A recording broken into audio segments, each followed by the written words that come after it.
So it's why Pikes Peak is so interesting for engineers, for drivers. I think you have everything in once. You have fast corner, you have slow corner, you have hairpin, you have bumps, you have crazy bumps, all in 15 miles, 20 kilometers. You have to have the perfect setup on everything. So it's a lot of difficult point. You are never really happy about what you get. It's a lot of compromise, but it's why Pikes Peak is so different.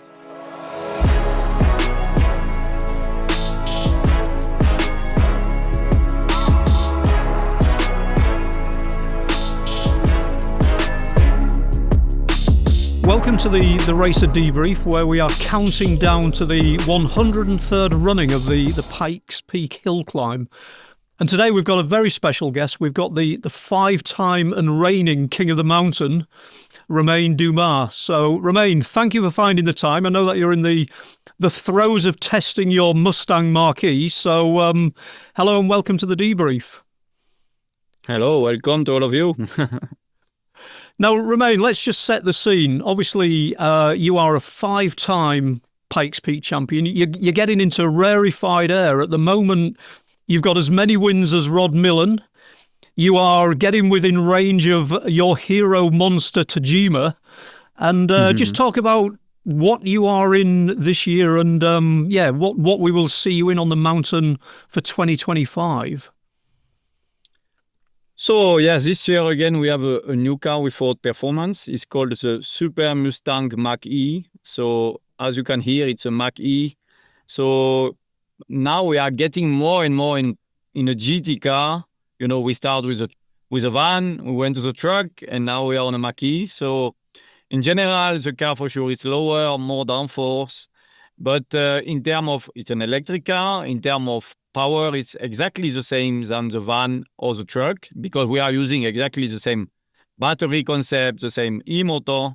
But in terms of chassis, it's completely different because lower, more downforce, DRS on the front, DRS on the rear, carbon brakes, that is new. Also, suspension-wise, a little bit different.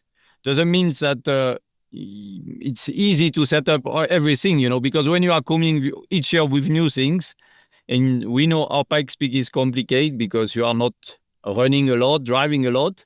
So you really need to set up all these new things in such a short period of time. That is for sure a little bit a challenge, but let's see, each year it's a new story. Now, Ford have been sort of quite coy in terms of giving out the details, but 6,000 pounds of downforce, 2,800 kilos in metric units. Obviously, as you say, power similar to the F-150 from last year. Based on you last year losing 25 seconds with a little technical glitch going up the hill, based on the fact, as you say, that this is a car that has been refined in so many areas, could we potentially see a sub 8 minute ascent of the mountain this year? No. I think realistically, lap time will be around 8:30. I would think a little bit possible lower than that, but all our calculations are more or less around that. To go on a very low 8 minute or below 8, you remember, it has to be a pure prototype done for Pikes Peak. I think in Pikes Peak you still need to have a very, very light car to perform. For sure, it's you as you mentioned, you have a lot of advantage of an electric car and a lot of disadvantage in an electric car. Power is something, but in motorsport you need also to have, lightweight. But due to the fact that we always want to have a link with our production car, means the van, the truck, now the Mach-E, it's why we are not on an unlimited class. We are limited in terms of what we can do in terms of development, by the rule. So target is always to win our class, to improve our time, to go faster and faster. But for sure, at the end of the day, you cannot compare to a pure prototype like we had with Volkswagen or the Norma I was using, who are really hill climb car, and really only hill climb car. Now, you mentioned the Volkswagen. Obviously, you are still the overall record holder for Pikes Peak, 7 minutes 57.1 0.148 seconds. That was your first year. That was pretty well remembered. That was your first year with electric, and obviously, as you say, with a Norma, your first 3 wins were conventional power plants. What do you have to relearn in terms of, the power altitude, the fact that you aren't sort of losing power as you sort of like ascend the mountain? What is the difference between an electric car and a conventional car in terms of approaching the run? Well, first of all, congratulations to remember the time, because I don't remember it. So I've got it written down, Romain. I don't want to spoil it, but I've got it written down. But well, these electric cars are for sure completely different in terms of driving style, in terms of how you do it. To have no gears and no noise is what is the most complicated, because you're for sure, the RPM that you are getting from a conventional engine, the noise we are going out of it always is giving you indication of your speed you are going. All of us in a normal road car during the day, when your engine is screaming more than normally, you change a gear and it gives you some indication. The electric car, I guess a lot of you guys already drove a normal road electric cars. You have no information, so for sure you accelerate very, very fast. But on the opposite, you have no gears, so no indication of if you exit a corner faster at the end of the straight. If you are braking at the same braking point, for sure you can be on trouble, on top of Pikes Peak. It's not a Formula E that you are already in Formula E. If you are racing on the street, it can be dangerous, but in Pikes Peak can be even more dangerous if you are not going on the right braking point, etc. So for sure, the big advantage of this electric is the power. The big advantage of this electric is you are not losing power of the altitude, but for sure to drive the car, it needs some, for sure, let's say kilometers or miles for you to get ready for it. Braking performance, also you have the regeneration, on braking. That is a big advantage. But it's a big advantage when everything is really settled correctly. You can do a lot of things with the electric e-motor, means you have 3 motors or 2 motors or 4 motors. You can apply the power more on the rear than on the front or differently. So a lot of things, but it's for sure a lot more complex. And you need really to have the right guy around to perform very well.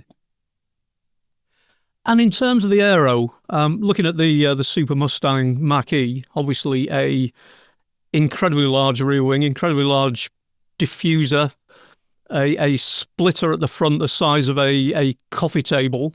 Do you notice the sort of like the change in downforce as you ascend the mountain? I mean, is that significant? Well, definitely, with altitude, you lose air density. So for sure the downforce are changing. But I have to tell you that the people at Ford Performance, when you see now the downforce we are, if you look the rear wing, if you look the diffuser, front wing, I mean, they work very, very hard on it. And I have to say the car, even it's, as we said, heavy, on a fast corner, it's really like a Le Mans prototype. Right now, the Le Mans prototype are really, let's say, slower than 10 years ago, but this car in a corner on a circuit is really like a Le Mans prototype of 2015. It's really, really good on downforce. But, good on downforce means you have to have the perfect setup in terms of radar to use the downforce. And in Pikes Peak, it's very bumpy. So if you are running very low, you can be very good in some sector, but very bad on the last sector. So it's why Pikes Peak is so interesting for engineers, for drivers. I think you have everything in once. You have fast corner, you have slow corner, you have hairpin, you have bumps, you have crazy bumps, all in 15 miles, 20 kilometers. You have to have the perfect setup on everything. So it's a lot of difficult point. You are never really happy about what you get. It's a lot of compromise, but it's why Pikes Peak is so different. Now, you made your first appearance in 2012. At the time, you were still a factory Audi driver before making the switch to the factory Porsche team. What first convinced you to actually head to Pikes Peak? Well, the story is really that at the base, first of all, Pikes Peak in France is very, very famous from the Vatanen time, This is Yeah, clear. yeah, So when I was a yeah. child, I was looking Pikes Peak all the time, this video of Vatanen, because I am more than passionate than motorsport. And when I started, the time when I was driving the Spider at Penske 2008 in US, 2005, 7, 6, 8, I said to Porsche, I said, I want to do a rally car. So first I done my own rally car, a Porsche 996. I was doing the French championship with it. And after 997 4-liter, and all with my team. And we were always very close to win against the WRC, but we never won. We always finished second, third, whatever. And one day I said to my guy, I said, listen, why not? We will not go to Pikes Peak. It was a kind of an idea in my mind that I said, possible now I have the team to do it. Let's go to Pikes Peak. So we took it a GT3R at the time, was driving in Macau, we had a big crash. We modified the car as I was thinking, and we went to Pikes Peak on the first year. We won the class. We unfortunately finished at the second place. But sometimes, unfortunately, yes and not, because I'm sure possible. I'm not so convinced that if I was winning it, I will come back another time. So we lost on overall in 2012. On 2013, I had an offer from Peugeot to drive the car, but Porsche refused that I drive for Peugeot. They were lucky because I get club, and they made a crazy car. And at the end of the day, since that, I said I have to come back with my own team. I really get in love with this. My guys also on the team. So we start to modify this Norma, another Norma, quicker, etc. And came the proposition of Volkswagen. So they pick up all my car, all my data, all my tools, and they start with that. And since that, when I drove champion also here. When I can come to have a good ride here and to enjoy, I like this race a lot. Now, you mentioned the Peugeot, and obviously that year was when Sébastien Loeb came over and obviously took the second overall win for a French driver after Michel Mouton in 1985. You became the third French winner and basically have become incredibly successful. But at what point did you... Okay, you've won the Nürburgring 24 Hours, I believe, 4 times. Obviously, you are a Nordschleifer expert, but at what point did you become comfortable and familiar with Pikes Peak in terms of you weren't reacting, you were actually proactive when it came to the course? I think Pikes Peak is a great mix of everything. For sure, I like circuit a lot, as you said, Le Mans, Nürburgring, whatever, Spa, blah, blah, blah. But I were always crazy of rally. So I would say Pikes Peak is something in between, And I, for sure, let's say, invest a lot of me with my team in Pikes Peak. Because, when you're in Europe with a small team to fly everything on Pikes Peak to do a race that you have only one chance because it's only one try, you can spend a lot of money, and in some kilometers, like in 2013, after 1 mile, I DNF, and you are thinking, why I am here? Why did I done all that? Why I bring all this guy? It's when you are coming from France or from Europe to try to play for 8 minutes and you are losing everything in 30 seconds, it's quite hard. But I think at the end of the day, and sometimes people in Pikes Peak, who organize all these things, doesn't realize for a small team coming from Europe how complicated it is to come to Pikes Peak. From the transportation, you send container. For sure, you can be sure that 90% of the time your container will be delayed, will be stuck in custom. You will have to pick up the car, not in Houston, not in Los Angeles, but you have to go to Houston, etc., etc., etc. It's so much difficult to be there, but at the end of the day, since that, we done the Dakar many times with my own team. We done a lot of historic rally, or all kind of motorsport. Even now the LMP2 team in Asia. So we are used to all these crazy things. But Pikes Peak was really the first one. And it's also why each year we are bringing also customers here from Europe. My team each year have 1-2 people from Europe who are flying and discover this crazy race. But at the end of the day, to summarize this race, for sure, it's you need to be in love on it. You need to be not so scared. If you ask, like even Lub, we are good friends. We drove even last year together a 24-hour race to have fun. He always told me I will never go back to Pikes Peak. It was too dangerous. Wow. And when you know what he done, you know how crazy you need to be to race rally in Finland or in Swedish rally. When you hear that from him, sometimes I don't see that. I know that Pikes Peak is the most dangerous race I'm doing, even at the speed we are going. But I always said I don't want to have an accident or to crash because I'm not here for that. So I know how can it be dangerous, and I know which kind of effort you need to put to have a good success. But for sure, when you start to be around 8 minutes, I compare that a little bit to when these crazy people who are diving and going lower, and minus 100 meter, 120, 130. You push always the risk a little bit more, and I think it's something that. You need to control a little bit what you are doing, and that is Pikes Peak. Looking at the course itself, what are your favourite sections? Which are the ones that give you the most satisfaction? Which are the ones where maybe you are the most spooked in those sections? Well, it's 3 sectors in Pikes Peak, and funny thing, they are completely different. The first sector is really like a circuit, like Nürburgring, let's say like that. The second sector is the one really with, for me, not so interesting because it's a lot of hairpin and not really fast corner, only very, very slow speed. But it's very demanding one because at this sector, you will have 10 hairpin in a row that you need really to have a good traction, need to have good tires to perform well. And this is why it's kind of important sector. And this one is giving you a kind of relaxed place because the third sector will be the most difficult. With third sector is the most demanding, very fast corner, very interesting corner.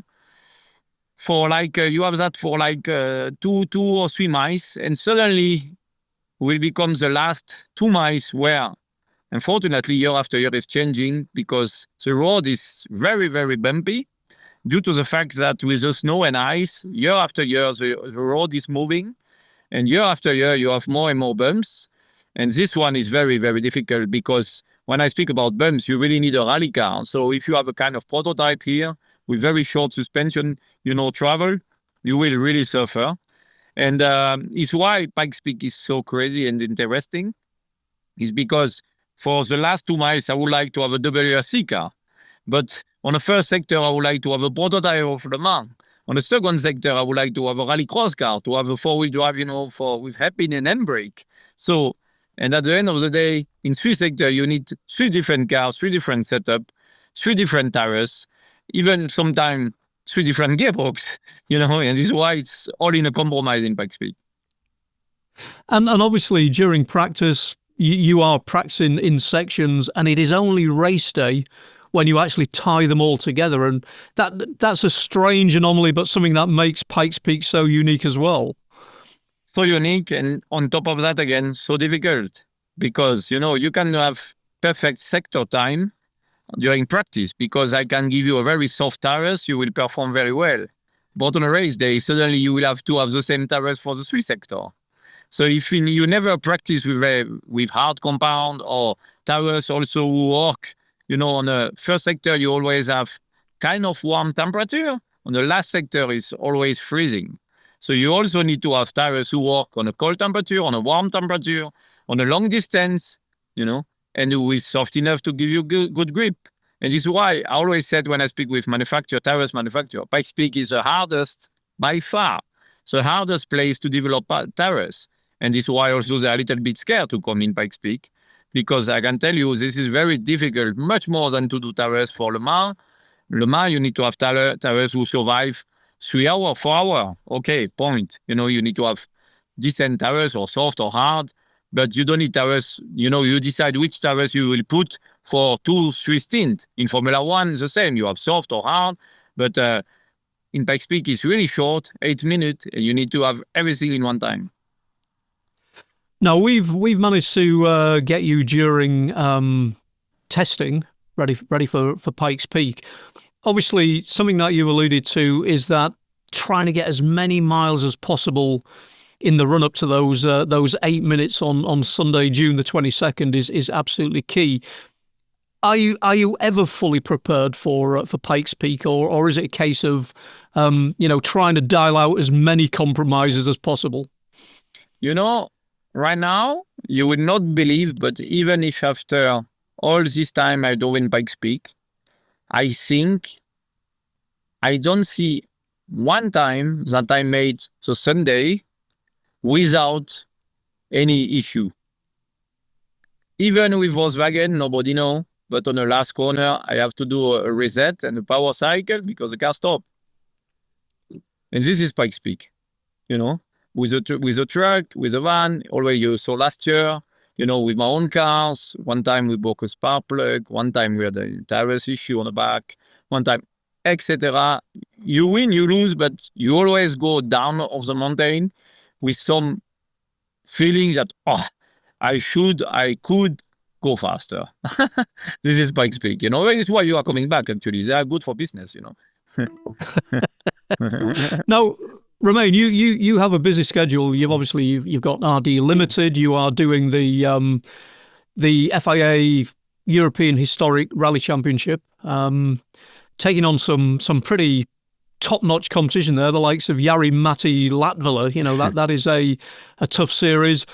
We see you appear at Goodwood. You were at the members' meeting a few weeks ago. Taking the Mustang to a victory. You do Dakar. In terms of your year, how central is Pikes Peak to everything you think about, everything you do? Is Pikes Peak the pinnacle of the Romain Dumas year? No, I think Pikes Peak is one of these races that I don't want to miss. It's like my dream schedule is Le Mans, Pikes Peak, Dakar. That is a dream year. This is really the dream year.